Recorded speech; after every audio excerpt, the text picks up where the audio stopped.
Começando aqui noções de mercado de câmbio, né, no tópico 7 de conhecimentos bancários, vamos aqui entender um pouquinho mais como funciona o mercado de câmbio por dentro, principalmente as operações no mercado secundário cambial, né, as operações que estão fora das importações e exportações, que é o mercado primário. Tá? Voltando aqui à parte de noções de mercado de câmbio, as instituições que são autorizadas a operar e operações básicas do mercado cambial. Lembrando, quem é que autoriza as instituições? É o Banco Central. As instituições que operam no mercado cambial têm que estar autorizadas pelo Bacen para operar. Tá? Então, aqui nós temos o quê? Quem são as instituições? Bancos múltiplos, né? Os bancos comerciais, Caixa Econômica, a gente já viu, nós falamos sobre isso lá no módulo anterior. Bancos de desenvolvimento também participam, né? Agências de fomento, financiamento. Eles podem executar algumas operações que o Bacen autoriza. Então, é bem amplo. As casas de câmbio, né? Corretoras podem participar, estão atuantes nesse mercado também. Então, ele é um mercado amplo, desde que a instituição esteja autorizada a operar no Banco Central, pelo Banco Central, tá? Então, as operações de câmbio, com liquidação de, assim, as sociedades de câmbio, elas estão autorizadas a realizar operações de câmbio com a liquidação de até $100.000, tá, pessoal? Então, elas têm essa limitação no mercado interbancário para essa operação por contrato de até $100.000 para poder operar, ok? E aí nós temos aqui os bancos, exemplo de bancos aqui, coloquei embaixo aqui, olha, Banco do Brasil, Santander, os bancos principais, corretoras também estão autorizadas pelo Bacen para operar, assim como casas de câmbio. Vocês devem saber muitas vezes, quando vocês podem comprar dólar ou euro nos bancos, né? Muitos bancos operam câmbio, não são todos, mas se você vai na Caixa Econômica, você vai no Banco do Brasil, eles ofertam dólar e euro. Você pode ir lá nesse banco, né? Saber existem às vezes algumas agências que operam no âmbito regional, assim, você não vai ter todas as agências, às vezes não são todas as agências que operam com moeda estrangeira. Mas você sabendo qual é a agência que está operando, você vai até essa agência com o seu cartão da sua conta e consegue fazer a compra de moeda estrangeira. Você consegue sair de lá com dólar ou com euro. Então, esses bancos operam. E aí você faz uma cotação antes, assim, no contrato de câmbio, né? E você pode fazer a compra na hora e já sair com a moeda estrangeira. Assim como você pode também fazer isso numa casa de câmbio, né, pessoal? Na casa de câmbio, nós vemos muitas no aeroporto, né, Antônio? A gente, quando chega no aeroporto, tem casas de câmbio. Às vezes o preço do câmbio ali não é o melhor, mas, Principalmente, assim... Danilo, em São Paulo, né? Em São Paulo, no aeroporto de Guarulhos, você vê 6, 7, 8 casas de câmbio seguidas, né? Tem Banco Safra, Casa de Câmbio, e essa concorrência até baixa um pouco em relação ao preço de Recife. Ah, legal, legal. Então, o preço até baixa por conta da concorrência, né? Concorrência baixa preço. Se você vai no aeroporto Isso. que tem poucas casas de câmbio, você fica... Assim, a casa de câmbio, às vezes, pode cobrar um preço mais alto, né? Que você pode encontrar em lugares mais distantes do aeroporto. Existe até uma lenda de que quanto mais distante do aeroporto, melhor a taxa de câmbio para comprar. Mas isso também é bom sempre cotar, porque pode acontecer isso que o Antônio falou, de ter uma concorrência interna lá e você pegar um bom preço também. Outra Ok? coisa, o câmbio que a gente compra, o câmbio manual, é mais caro do que o câmbio das empresas, né? Esse câmbio que a gente chama turismo, a gente acaba pagando um pouco mais. Papai Deus Joia. Alguém fala, não sei se alguém... Ah, não. Ok, foi o áudio aberto. Beleza, beleza. Então, vamos seguir aqui, né? Seguindo, quais são as operações básicas? Certo? Quais são as operações básicas, né, em relação ao mercado cambial? Existem pagamentos em moeda estrangeira, né? Aplicações no mercado financeiro externo, transferência. Então, você pode fazer várias operações envolvendo moeda estrangeira, né? Operações cambiais. Tá? O que é que um contrato de câmbio ele prevê? Quando a gente fala de contrato de câmbio, ele precisa ter, logicamente, o contrato tem um padrão, e esse padrão precisa ser seguido.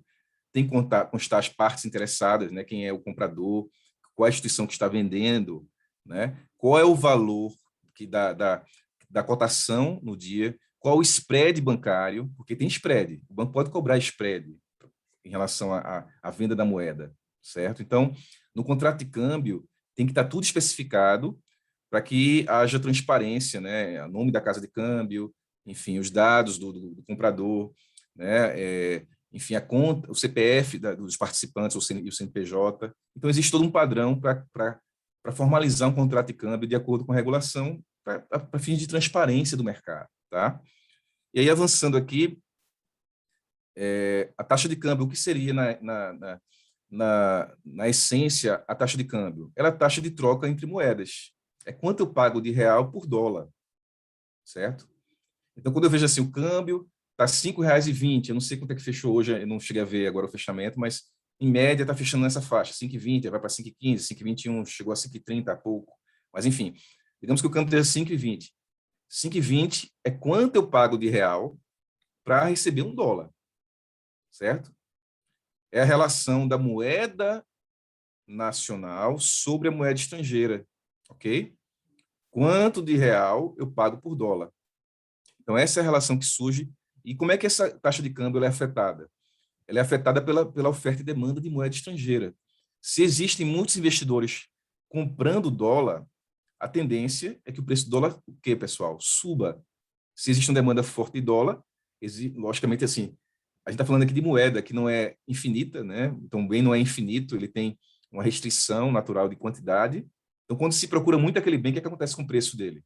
Quando existe muita gente comprando, o preço tende a subir e o dólar é a mesma linha de raciocínio. O preço do dólar sobe e quando o dólar sobe, existe uma desvalorização cambial. Para a gente, a desvalorização cambial é quando eu preciso pagar mais real por dólar. Então, meu câmbio está desvalorizando. Eu tenho que pagar mais real por dólar.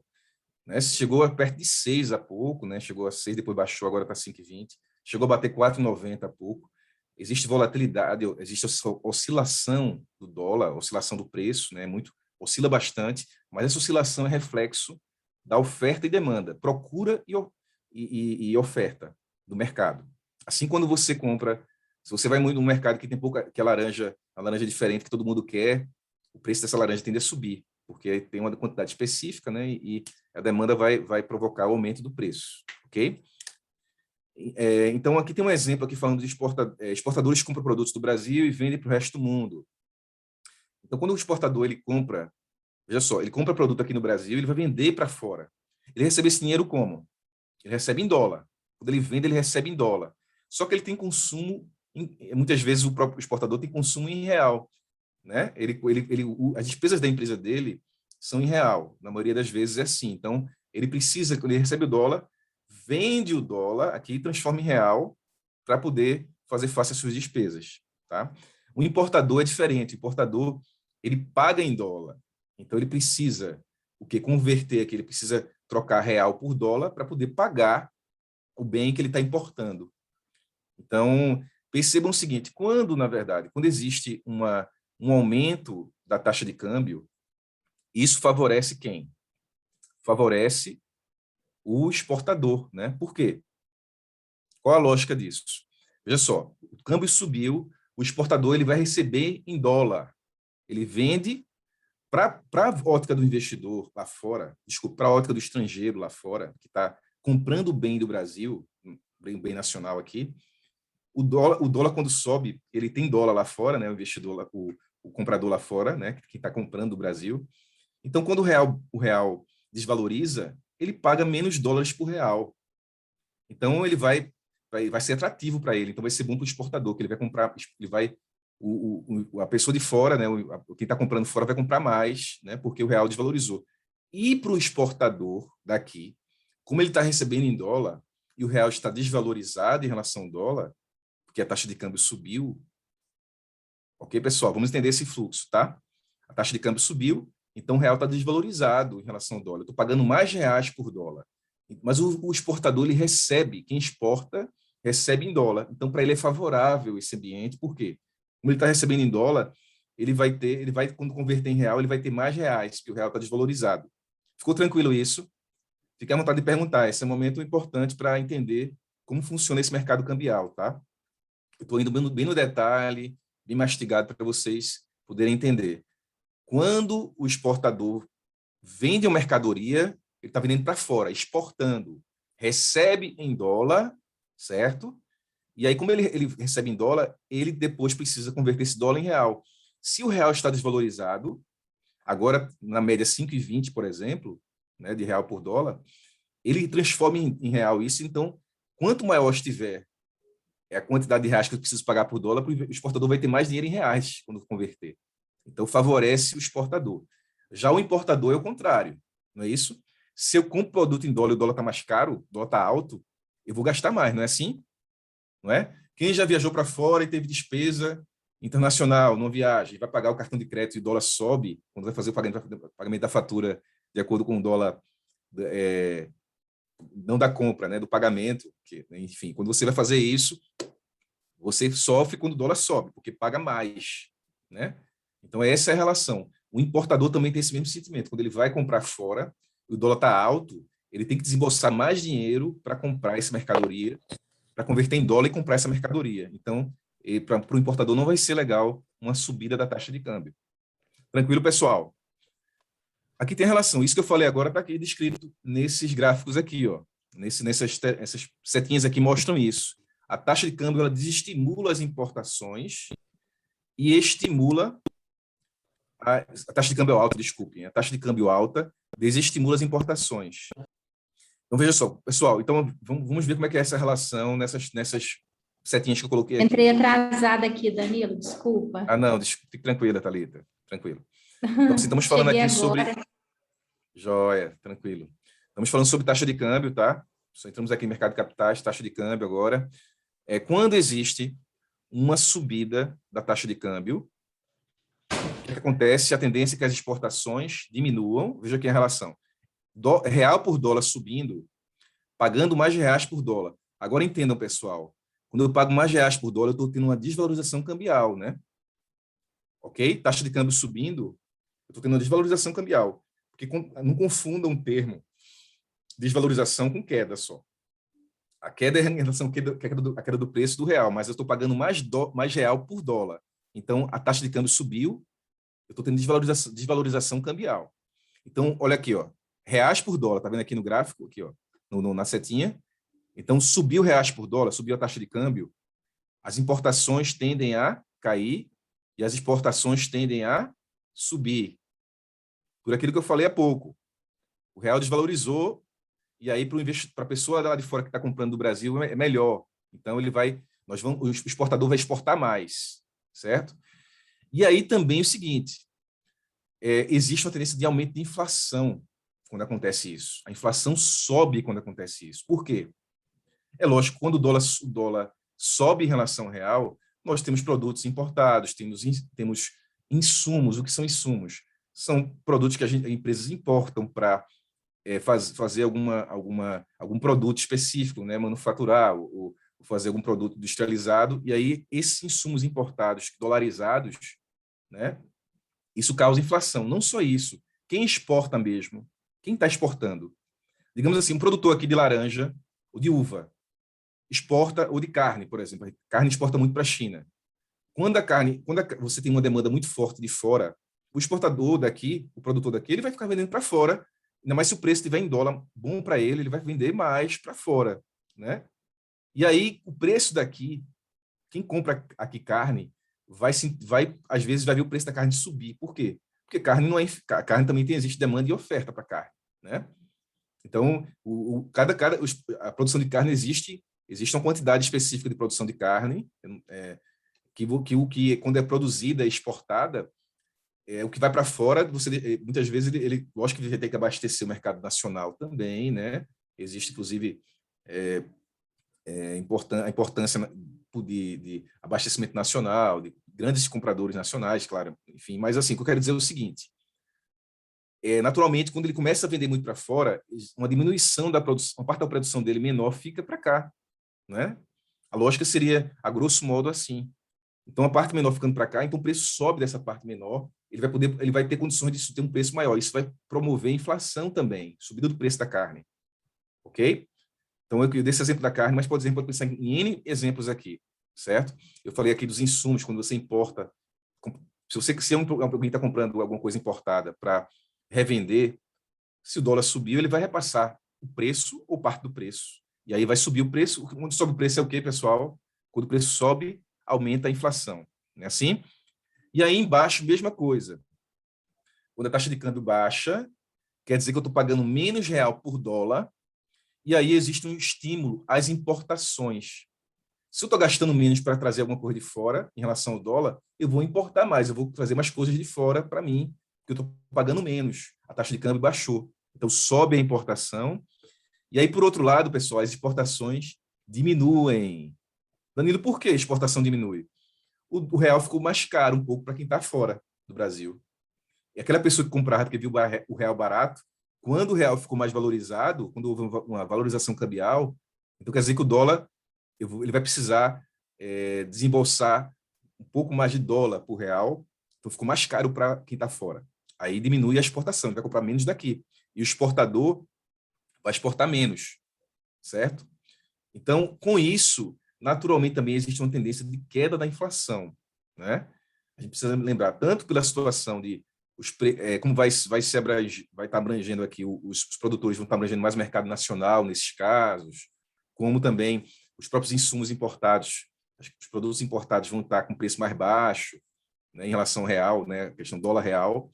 Então, naturalmente, os preços, a inflação, o preço geral tende a cair também, tende a ficar mais baixo para todos, o que é muito positivo, né? Se você pensar em inflação, lembre-se que é um monstro a ser combatido sempre, né? Então, nesse momento, é um momento mais benigno quando a gente tem inflação menor, tá? Beleza? Então, detalhamos aqui. Existem também as remessas para o exterior, né, pessoal? É possível remeter recursos para o exterior. Existem algumas regras em relação a isso. Na verdade, assim, você não pode chegar em um banco e dizer assim, vou remeter recursos para fora sem apresentar nenhuma documentação. Existe documentação para isso, tem que mostrar a origem do recurso, isso tem que estar em contrato, existe um contrato de remessa para o exterior, de operação para o exterior. Então, existe um contrato que é feito entre as partes, né, quem está mandando o recurso, quem é o destinatário lá fora, e o banco que está intermediando esse envio para lá para fora, para essa pessoa física ou jurídica lá fora. Muitas vezes também tem um banco intermediário lá fora, um mandatário lá fora que vai receber esse recurso, enfim. Então, pode haver um banco que tenha convênio, então isso é possível acontecer. Então, remessa para o exterior é possível ser mandada, sim. Existem casos mais típicos, né, em relação à remessa exterior. Vocês devem saber que quando a pessoa tem um filho lá fora estudando, é muito comum fazer manutenção de estudantes, mandando recurso, muitas vezes o detentor de uma conta corrente aqui, para uma instituição autorizada, e vai no seu banco, que é uma instituição autorizada pelo Banco Central, ele quer mandar recurso para fora do país. Então, ele vai fazer um contrato de remessa para o exterior, precisa comprovar que existe uma faculdade lá fora, porque regulação é isso, né? Você não pode dizer que tem, mas só mandando CPF dizendo que declarando. Você tem que comprovar muitas vezes através de um contrato, mostrando um contrato, que é seu filho ou sua filha, ou se não for, quem é, enfim, justificar e comprovar. Então, existem regras de compliance que quem cuida disso, quem supervisiona é o Banco Central, como falamos, e aí, práticas comuns, manutenção de residentes, compra de imóveis no exterior, por exemplo. Alguém aqui que tenha mais recursos, né, que, sei lá, o que vai fazer recursos, vocês são muito jovens, mas acumulando um bom patrimônio, podem pensar em ter uma residência lá fora, sei lá, existem brasileiros que têm casa em Portugal, em Miami, é muito comum, e comprar casa é um motivo de remessa para o exterior, tá? Compra de imóveis do exterior. Entre outros motivos, tá, pessoal? Então, só para vocês saberem, não existe a regulação do Bacen, a remessa internacional está sujeita a impostos, sim, a IOF, né? Está sujeita a taxa pelo banco emissor, né? Que ele pode cobrar taxa, e eu falei aqui para vocês algumas dos motivos pelos quais há enquadramento para que haja remessa para o exterior, ok? Passando aqui de remessa, vamos agora para... Olha aí, já vimos detalhamos aqui as operações básicas, aí sim, mas aí tem o que se chama de Siscomex. O Siscomex, na verdade, ele é um programa integrado de comércio exterior, é para trazer mais... Na verdade, é um sistema considerado como um portal único, né? Em que, através do cadastro na Receita Federal, as empresas elas têm facilidades para fazer importação e exportação. A intenção aqui, através de portal único, é gerar eficiência. Por quê? Muitas vezes compra-se uma mercadoria, paga-se o imposto, mas tem a liberação dos produtos importados. Você comprou uma mercadoria do exterior, algum bem, perecível ou não, e existe todo um trâmite para você pagar a taxa, recolher imposto, né? e você receber esse bem aqui no Brasil. E aí, o portal único, o Siscomex, ele vai justamente cuidar disso, né, em relação, desde o embarque da mercadoria, cuidando do embarque, para agilizar as operações, vai cuidar também da questão do controle mesmo, né, da operação, para dar tranquilidade ao sistema e até para que outras empresas possam entrar nesse mercado de compra e venda de produtos exterior, né, de vender e de comprar, exportar e importar. Né? Para você fazer importação e exportação, você precisa ter um ambiente com segurança e eficiente. O Siscomex cuida disso, tá? E estimula, justamente busca estimular esse tipo de transação para o exterior. Tá?